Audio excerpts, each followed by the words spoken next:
नमस्कार दोस्तों, welcome to PK special classes. PK special classes में आपका स्वागत है। दोस्तों, ये हिंदी का पार्ट 3 है। यदि आप पार्ट 1 और पार्ट 2 नहीं देखें तो डिस्क्रिप्शन में मैंने उसका लिंक दिया हुआ है, वहाँ से आप देख सकते हैं। चूँकि हम लोग यहाँ पढ़ रहे हैं हिंदी पे प्रश्न उत्तर। दोस्तों, बहुत से कैंडिडेट ने ये कमेंट किया है कि जो पहला हिंदी का जो पहला पार्ट होता है हिंदी भाषा मुख्य तथ्य, उस पर भी कुछ वीडियो बनाएं। तो मैं ये जो वीडियो हैं इसी से रिलेटेड है। इसमें हम लोग पढ़ेंगे कि कौन सी बोली है जो उपभाषा जो है उसमें कौन कौन सी बोलियां हैं, उसका मुख्य स्रोत क्या है। इसी टाइप से हम लोग पढ़ेंगे और उसके बाद कुछ हम लोग उसका क्वेश्चन आंसर हल करेंगे। चलिए दोस्तों, स्टार्ट करते हैं। वीडियो स्टार्टिंग से पहले मैं ये बताना चाहूँगा कि जो कैंडिडेट नए हैं वो कृपया मेरा चैनल सब्सक्राइब कर लें, क्योंकि वीडियो और भी अपलोड होगा तो उनको नोटिफिकेशन ऑटोमेटिक मिलता रहेगा। चलिए दोस्तों, स्टार्ट करते हैं। उपभाषा और बोलियाँ, एक दो क्वेश्चन तो आ ही जाता है इसमें, यदि हिंदी का कोई क्वेश्चन आता है तो राजस्थानी यदि है तो ये उपभाषा है। जैसे कि बिहारी बोली, पूर्वी हिंदी, पश्चिमी हिंदी, ये उपभाषा के अंतर्गत आती हैं। लेकिन इसकी जो बोलियां हैं जैसे ब्रज भाषा, बुंदेली, कन्नौजी भाषा या अवधी भाषा या भोजपुरी भाषा, ये बोलियां हैं। और जो इसका मुख्य क्षेत्र होता है, जैसे मुख्य क्षेत्र का अर्थ होता है कि किस राज्य में बोली जाती है या किस राज्य में अधिकतर इसका प्रयोग होता है बोलने पे, ये होता है।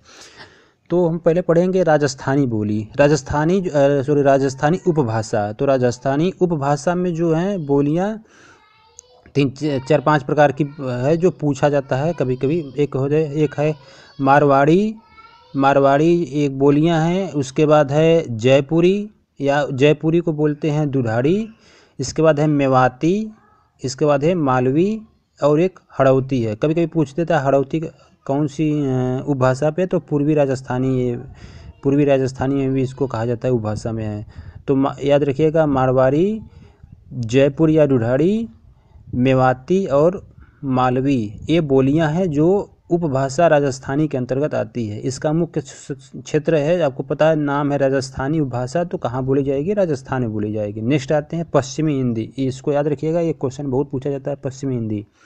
इसमें जो बोलियां आएंगी ये है कौरवी या खड़ी बोली, बांगरू या हरियारवी, ब्रजभाषा, बुंदेली, कन्नौजी।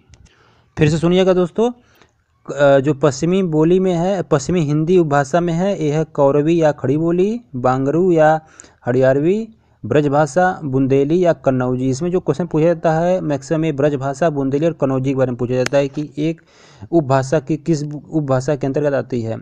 तो ये उपभाषा पश्चिमी हिंदी के अंतर्गत आती है। और ये जो बोला जाता है, इसका जो मुख्य क्षेत्र है वो है ये है हरियाणा, उत्तर प्रदेश में। ये पश्चिमी बोली जो है बोली जाती है वो हरियाणा और उत्तर प्रदेश में बोली जाती है। नेक्स्ट आते हैं दोस्तों पूर्वी हिंदी के बारे में। पूर्वी हिंदी उपभाषा जो है इसकी के अंतर्गत जो बोलियां हैं ये है अवधी, बघेली और छत्तीसगढ़ी। तीन बोलियां हैं जो पूर्वी हिंदी के अंतर्गत आती है। फिर से ध्यान से सुनिएगा, पूर्वी हिंदी के अंतर्गत 3 बोलियां आती हैं, अवधी, बघेली और छत्तीसगढ़ी। इसका जो मुख्य क्षेत्र है ये है मध्य प्रदेश, छत्तीसगढ़ और उत्तर प्रदेश। आपको पता है अवधी लखनऊ और इलाहाबाद के आसपास क्षेत्रों में बोली जाती है। नेक्स्ट आते हैं बिहारी जो उपभाषा है इसके अंतर्गत भी 3 बोलियां आती हैं, भोजपुरी, मगही और मैथिली।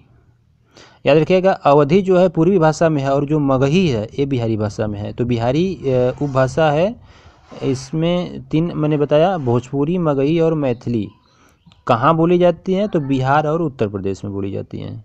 इसमें भोजपुरी और मैथिली, मगही ये पूछा भी जाता है कि किस उपभाषा के अंतर्गत है, तो ये बिहारी उपभाषा के अंतर्गत है। पहाड़ी एक है उपभाषा। पहाड़ी उपभाषा के अंतर्गत 2 बोलियां हैं, कुमाऊनी और गढ़वाली। ये पूछा कभी नहीं गया है, उसे आप एक बार याद रखिएगा। इस जो मुख्य क्षेत्र है उत्तराखंड और हिमाचल प्रदेश के अंतर्गत बोली जाती है दोस्तों। चलिए दोस्तों, कुछ स्टार्ट करते हैं हम लोग क्वेश्चन आंसर इसी से रिलेटेड। जैसे मैंने बोला था, जैसे कभी कहीं बोली जाती है कि ब्रज बोली जो है वो किस नाम से जानी जाती है, तो ब्रज बोली जो है उसको पुरानी बांग्ला भी बोला जाता है। दुधाड़ी मैंने बोला भी कि दुधाड़ी कहाँ बोला जाता है, तो इसका आंसर है पूर्वी राजस्थानी में। याद रखिएगा, पूर्वी, पश्चिमी, उत्तरी, दक्षिणी ये होता है, तो इसमें पूर्वी राजस्थानी में ही ये बोला जाता है दुधाड़ी। नेक्स्ट आता है, कभी कोई क्वेश्चन ये पूछा था कि हिंदी किस भाषा परिवार की भाषा है। हिंदी किस भाषा परिवार की भाषा है, तो यह है भारोपी परिवार की, भारोपी परिवार की भाषा है हिंदी, याद रखिएगा दोस्तों। आपको पता है भारत में सबसे अधिक क्या बोली जाती है, कौन सी भाषा बोली जाती है, तो हिंदी बोली जाती है, इसमें कोई दो राय नहीं है, आपको भी पता होगा। नेक्स्ट आते हैं, हिंदी भाषा का जन्म किससे हुआ, तो हिंदी भाषा का जो जन्म हुआ है वो अपभ्रंश से हुआ। आपको पता होगा हिंदी, पाली, प्राकृत, अपभ्रंश और हिंदी। जैसे कि सबसे पहले संस्कृत आई, फिर पाली आई, फिर प्राकृत आई, फिर अपभ्रंश आई, उसके बाद हिंदी आई। तो हिंदी किससे रिलेटेड है, तो हिंदी अपभ्रंश से जन्म हुआ है उसका। नेक्स्ट आते हैं दोस्तों,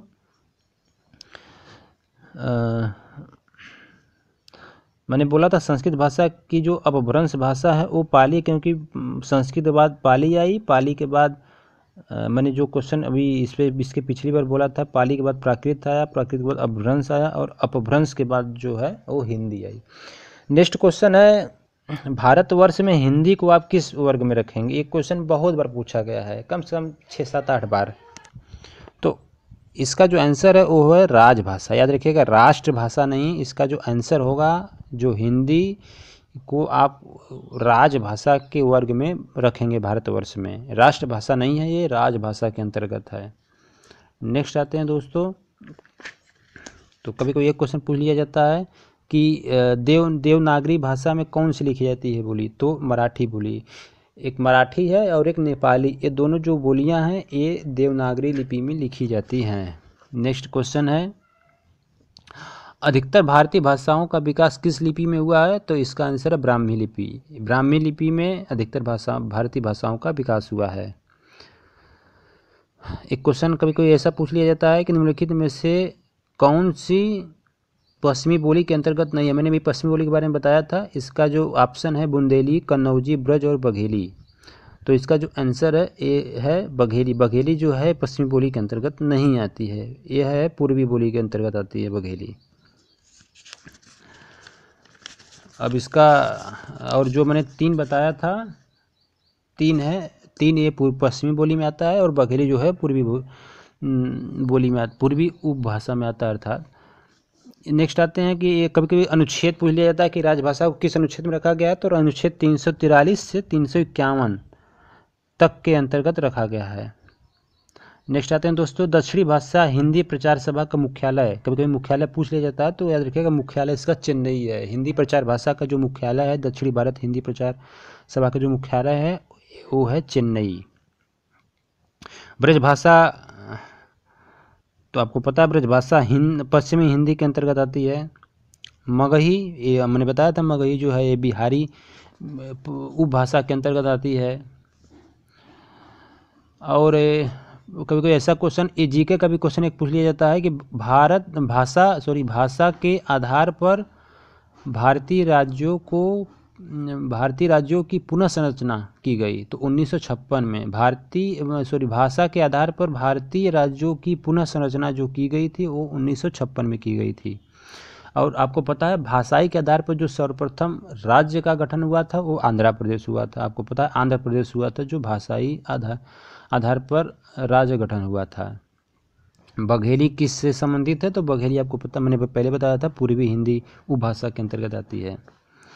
हिंदी को राजभाषा कब निर्णय लिया गया था, तो 14 सितंबर 1949 में निर्णय लिया गया था कि हिंदी को राजभाषा बनाने के लिए, राष्ट्रभाषा नहीं, याद रखिएगा, राजभाषा के अंतर्गत राजभाषा बनाने के लिए लिया गया था। और 1955 में जो गठित हुआ था राजभाषा आयोग, पहला जो राजभाषा आयोग गठित हुआ था 1955 में, उसके अध्यक्ष कौन थे, तो उसके अध्यक्ष जो थे बीजी खेर थे, या बीजी खरे कहीं कहीं लिखा रहता है आंसर में। नेक्स्ट आते हैं तो 8वीं जो अनुसूची में दोस्तों पूरी भाषा जो शामिल भाषा है भारतीय संविधान में 8वीं अनुसूची में है, और उसमें टोटल भाषा जो संख्या है भाषाओं की वो है 22, याद रखिएगा 22 भाषाएं हैं 8वीं अनुसूची में है।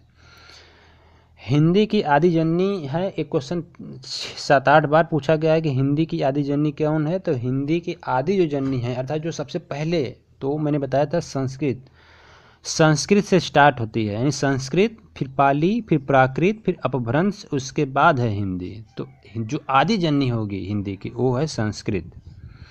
इसके पहले मैंने एक क्वेश्चन पूछा था आप लोगों से, इसमें मैंने बताया था अपभ्रंश की भी बात एक बार आई थी क्वेश्चन इसका, मैं भी बताता हूँ आपको। हाँ, इसमें ये पूछा जाता है कि जैसे कि हिंदी किससे बनी, तो कि हिंदी जो बनी है वो अपभ्रंश के बाद बनी है। यदि आदिजन्य पूछा जाएगा तो संस्कृत है।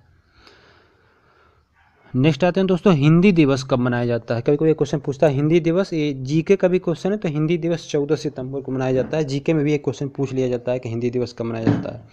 चलिए दोस्तों, ये हिंदी भाषा पे एक वीडियो ये नया बना था जिसका नाम है हिंदी भाषा। मुख्यतः जो पहला पार्ट था हिंदी मुख्य भाषा का जो पहला पार्ट था, चलिए समाप्त हो गया। इससे अधिक क्वेश्चन नहीं पूछा जाएगा, एक दो क्वेश्चन इसमें पूछ लिया जाता है। तो दोस्तों लास्ट में मैं यही कहूँगा कि यदि आपने मेरा वीडियो चैनल सब्सक्राइब नहीं किया है तो प्लीज़ सब्सक्राइब करें, क्योंकि नेक्स्ट वीडियो अपलोड करूँगा तो जल्द ही अपलोड करूँगा, उसका आपको नोटिफिकेशन मिलता रहेगा। धन्यवाद।